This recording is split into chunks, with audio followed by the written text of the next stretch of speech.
Hello. Today is April 4th, my 14th wedding anniversary. It's about nearly 10:30 at night, and my husband hasn't spoken to me all day. All day. He's come home, hasn't said hello to me, hasn't said a word to me. He's ignored me.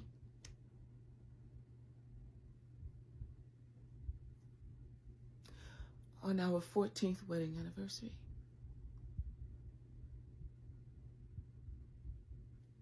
And he's doing it because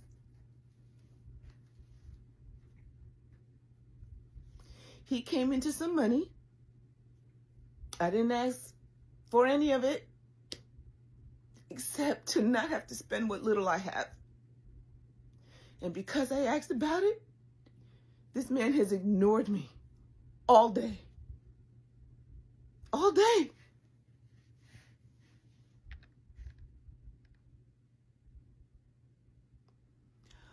All day. It's our 14th wedding anniversary. I've been here at home all day.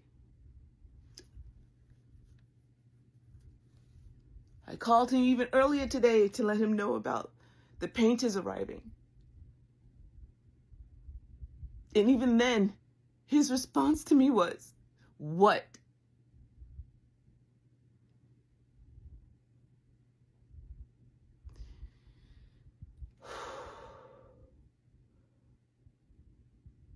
This is my life.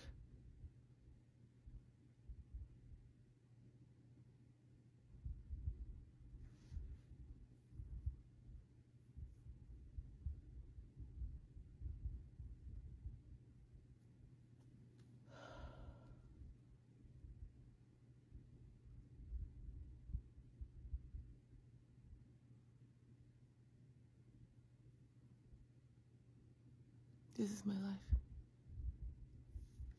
This is what it's always been between us for 14 years.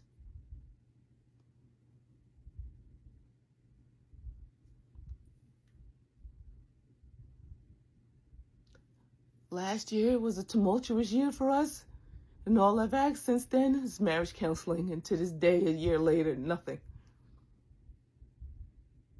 Which tells me I should leave. Hey guys, I came across the video of this woman on my For You page. It was their 14th wedding anniversary, and she was saying that her husband hasn't spoken to her the whole day and it was late night. But I saw the way people were judging her. This is a clear example of never judge a person before knowing the true side of the story. You know, I went ahead and scrolled through her page. Her story was literally touchy. I felt emotional for real because the way she was explaining everything from scratch, from being molested by her dad, to living in a foster home, to losing her mom, to having a breast cancer, it was also emotional. So guys, let's dive in and check out her story because I feel it as a woman. Hello, everyone. My name is Angie, and I wanted to be able to put out a follow-up video to say to all of you who viewed my ugly cry for help video on April 4th, my 14th wedding anniversary. Thank you, everyone, for your support and suggestions. A lot of you have asked, how did I get here? What happened? Why am I choosing to stay in this situation and endure what I'm enduring? Well, I don't want to have to do the whole life history thing, but to give you a snapshot of who I am, I grew up in foster homes in New York. Was molested by my father. Started at the age of 9, and I've been in and out of foster homes since the age of 3 up until the age of 14. My father came and got us at 14, takes us to Jersey, where he does it all over again. But this time I end up getting pregnant. And I didn't know it at the time.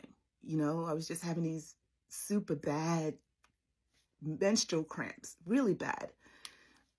And at the time I had ran away to a neighbor's house, and she allowed me to stay with her. And I was experiencing these pains while staying with her. So she takes me to the hospital and ultimately speaks with the doctor. And because I was a minor, the doctor didn't actually tell me what was going on. All I knew is that he was going to perform a DNC. It wasn't until years later that I understood what a DNC was, which means they basically had to clean out whatever is left after a miscarriage. That is the first and last time I've ever been pregnant. Okay?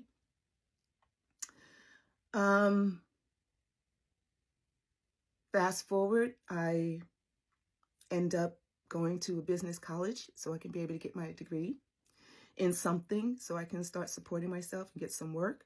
And I did. Computer programming, word processing back in the day, worked on Wall Street. It was an amazing time to be young. But because I didn't process my traumas, I ended up falling into a really deep hole of trying to fill it with things like drugs at the time, right? And I didn't find any solace in that.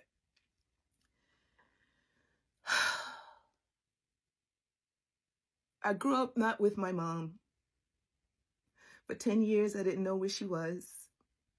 We finally get reunited.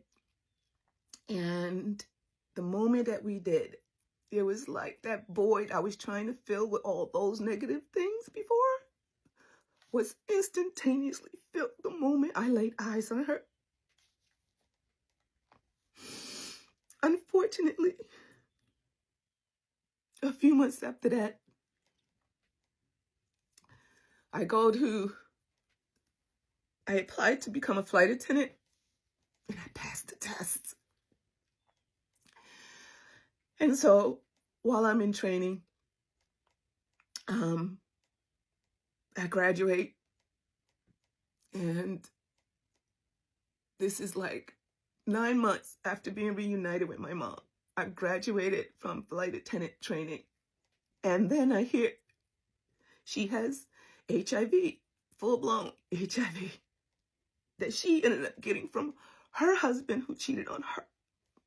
This is why I'm not about cheating. I'm not about cheating or stepping up. So I managed to have 2 more years. They said she wouldn't last 6 months.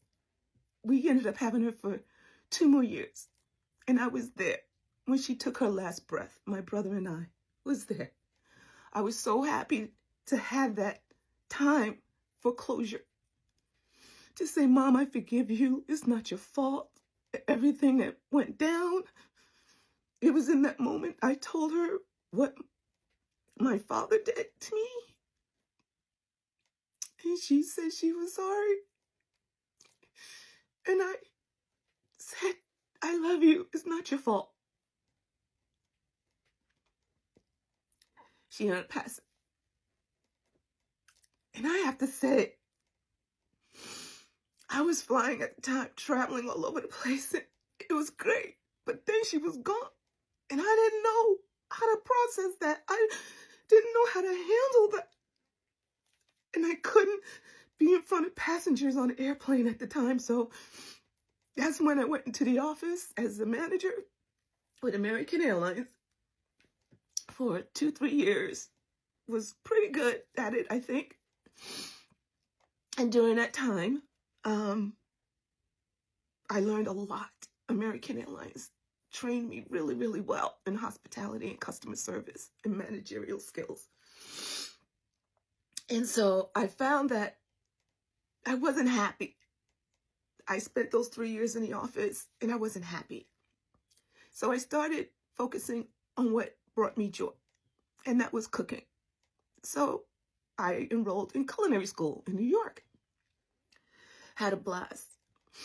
I go to classes in between my flights, so I could go to Paris or Japan or South America and learn about their culture and their cuisine and be able to practice it when I come back to my classes.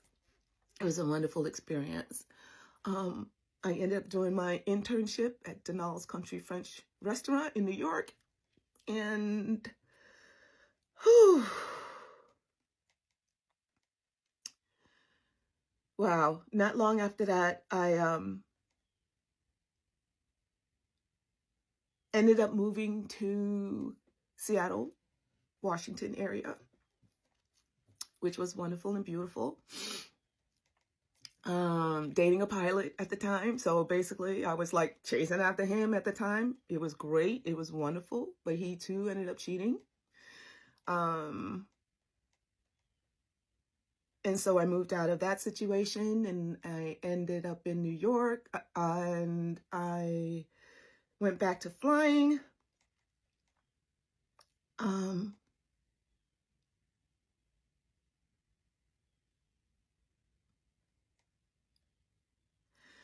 And then I met my first husband, who was a boxer, British, diesel, great, seemed like at the time. But within 9 months after saying I do, he'd gotten another woman pregnant.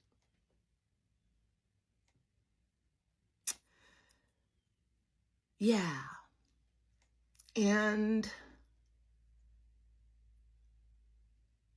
I didn't process that well either. So, long story short on that regard, it didn't work out. So because I had travel benefits, he wanted to go back to England. I said, okay. And then he never came back. And then I moved to Washington State and basically filed for divorce. And then I moved back to New York.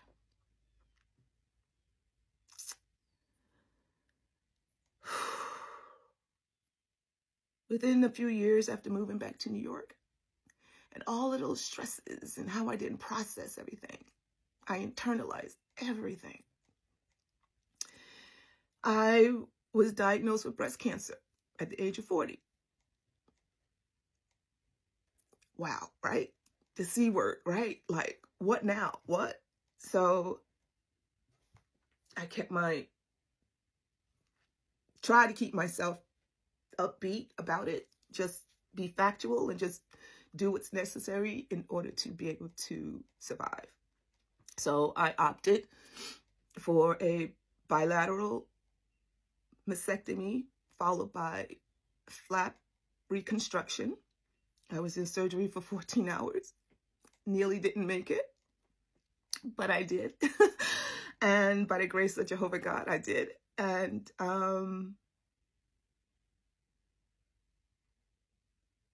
I ended up going back to flying as part of my physical therapy. I didn't do chemo or radiation at the time. It was just said, go live your life. And I did.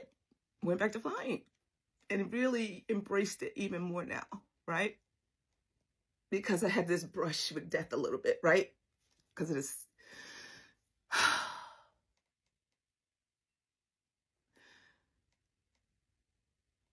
Back in 2010, I guess, is when I met Mike, my husband, and very charming.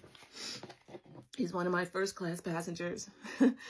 And very charming, very, very charming. And I'm not going to throw him under the bus at any time, because that's not what I'm about. I'm about fairness. I'm about love and equality. So yeah, there were some things that was going on and maybe some red flags. I didn't recognize them as red flags. I had no idea what stuff like this looked like. Narcissist, what is that? You know, like, whew, I'm getting nauseous. Just let me breathe for a second.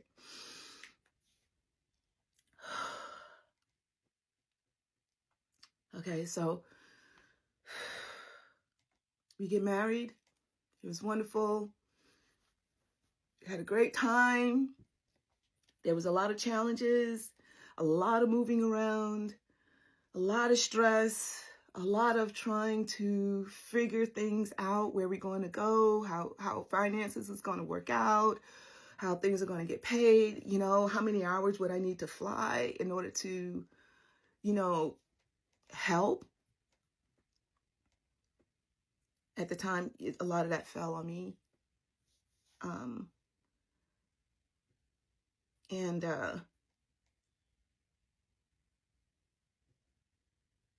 yeah, so there was a lot of blow-ups, a lot of difficult conversations. Not even conversations, really. They just, nothing ever really got fixed, ever.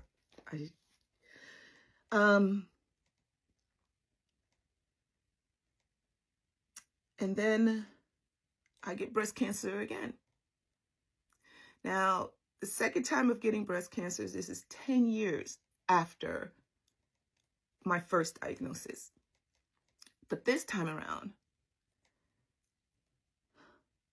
it's evolved. First time was stage 0. This time was stage 2.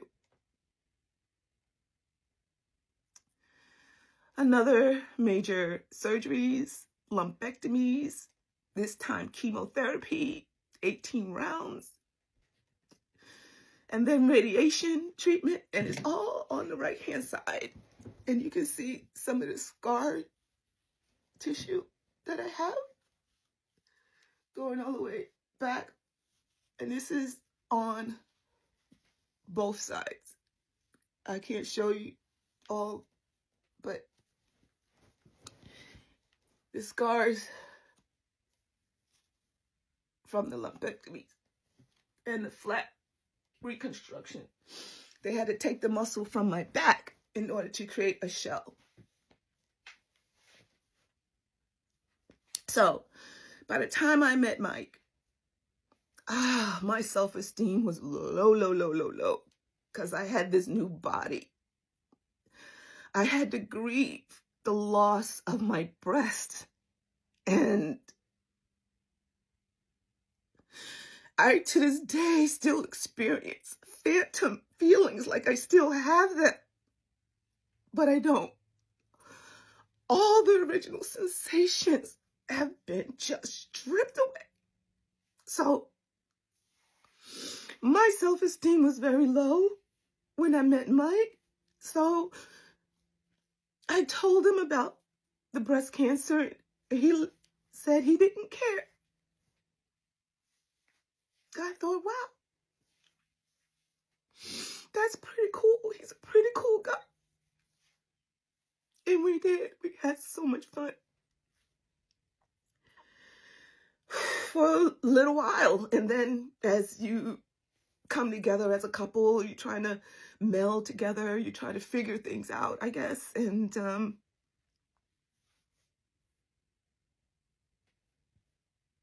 before you know it, time has gone by. And now I was sick again. But this time, he's in my life. He took it really hard. He took it really hard.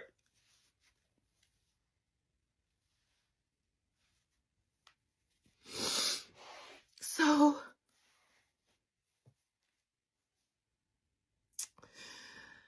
while I was going through chemo and radiation, I kept thinking, like,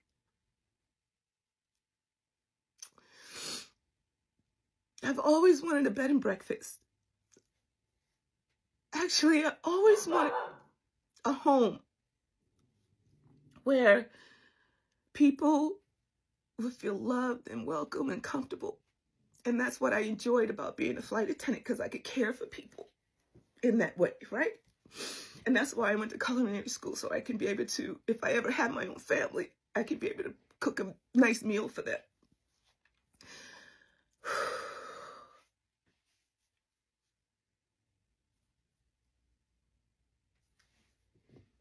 So while I'm going through chemo, we were living in South Florida at the time. Miami Cancer Institute rocks, y'all.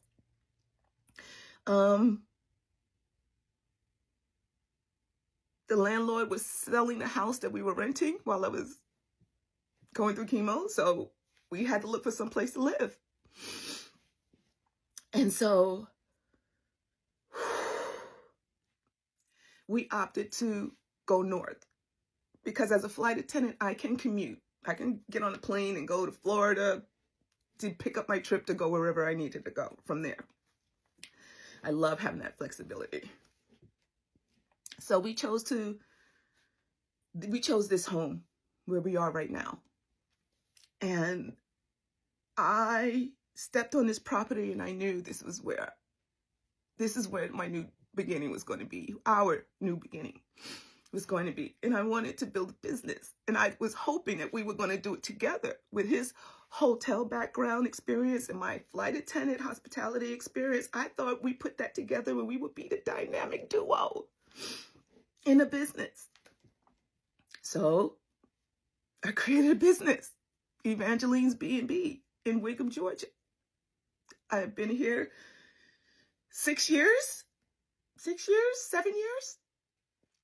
And I created this place to be a place to heal, because this is where I came to heal. As I was healing, I was building this business, painting the walls. My husband's out there planting plants or whatever it was. You know, we were getting prepared to invite people in. And we did. And it's been going well. It's been going extremely well.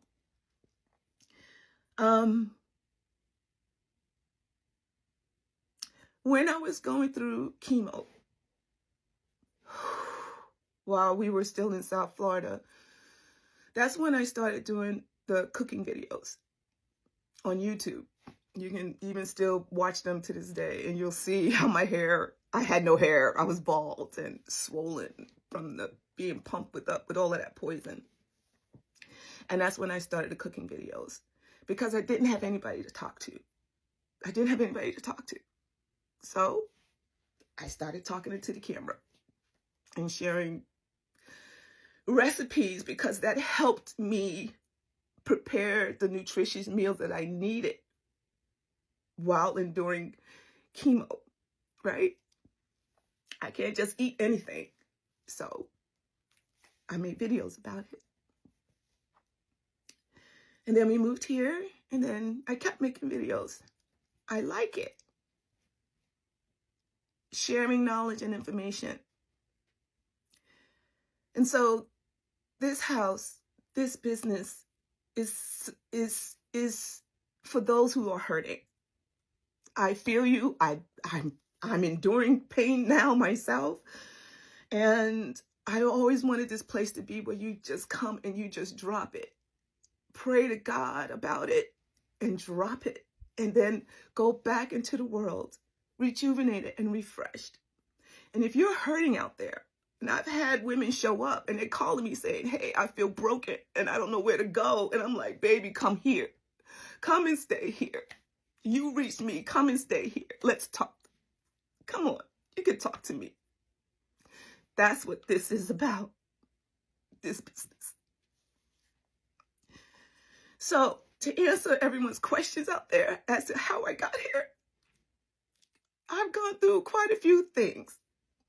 But ultimately, I wouldn't be here at all, or being able to endure all of these things if I didn't have God Jehovah in my life.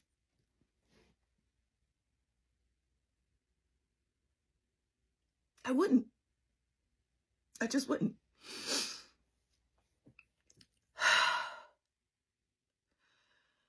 And everyone out there, I appreciate, oh my goodness, the prayers, the support, the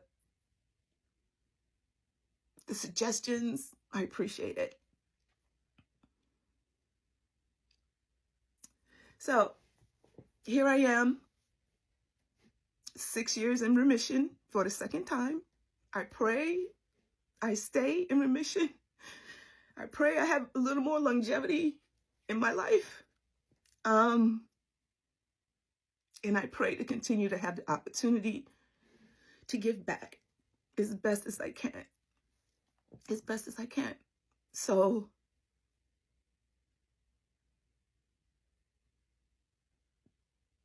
thank you. This will all work out. Well, however it works out is what it's going to be. And whatever pain I feel in the interim is what I have to feel to process it, to grieve the loss of it if there is any. You know, I have to embrace the fact that something's got to change. I welcome change. Change is good for you. Women are literally going through a lot, and I actually feel for this woman because right now all she needs is a true love. From the story, the way she was explaining herself, I felt emotional. It was like my own story. I was feeling it. Imagine being molested by your own dad, then you live in a foster home, and one moment you lose your mom, you are just there. It's like the world abandoned you. You don't have friend.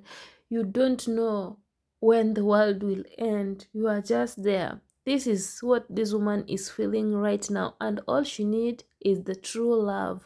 All she need right now is our love and support towards everything she is doing, so that at least she can have some hope with life. You know, it can reach a point that you lose all the hopes you had in life, and life is just nothing to you. This woman, the first husband, messed around, and all she could do was to divorce him. Then again, now the second husband, where she thought that maybe she can find true love, is literally misbehaving. I saw people telling her that, why are you still in that marriage when the man showed you the true colors, the red flag signs? You should have already moved out. You know, before internet came, actually some of the people didn't know and were not able to recognize the red flag side of a person. And this is what this woman was explaining. And some situation can actually force you to get married until your eyes open up. And I feel for this woman because I know it's her situation that forced her into such kind of stuff. And she's battling all this alone. No friend, no family, no parent to discuss with. You all know the importance of having a friend, the importance of having your siblings, the importance of having your parents. In case there is something which is really disturbing you, those are some of the people you can reach to. So this woman opted to share her story online so that she can find true friend. And actually, I have just come to realize that it's the internet where you will meet a true stranger who will stand by your side when you are facing a lot than even your close relative. And I'm a true witness of this. I can really testify it. I have met a lot of strangers online who really loves me than my true relative. So this is what this woman was trying to do. She's trying to build that community to feel that I still have some hope in life. I was to upload this video before, but apparently I just bumped into her story. I was like, oh my god. It's good I didn't judge her earlier on, because I know whatever some of the women are going through in marriage, they just don't want to come out and explain it because they know that the society might judge them in another way. So guys, let's just show some true love to this woman. I'm trying to get her YouTube account so that I can add it on the description, and maybe we support her from there. And also I'm going to add her TikTok account on the description so that we can show her true support. She's one of us. We cannot let someone sing when we are singing. So on her 14th wedding anniversary, I saw some people advising her to take herself out for maybe a dinner date, of which she does that. I saw her, she went out and she combed out her locks. She was looking beautiful. But from the video, the first clip of the video, the woman was so drained. You know, if you are in an hectic relationship, in an abusive relationship, you can even look older than your own age. And I've seen several women going through this. So guys, what do you think about the story of this woman? Because from other clips you saw how people were fast to judge. Anyway, thank you guys for watching this video. I really do appreciate your kind support on my channel. I salute you all my subscribers. Until next time, bye bye for now, and let's meet on my next episode.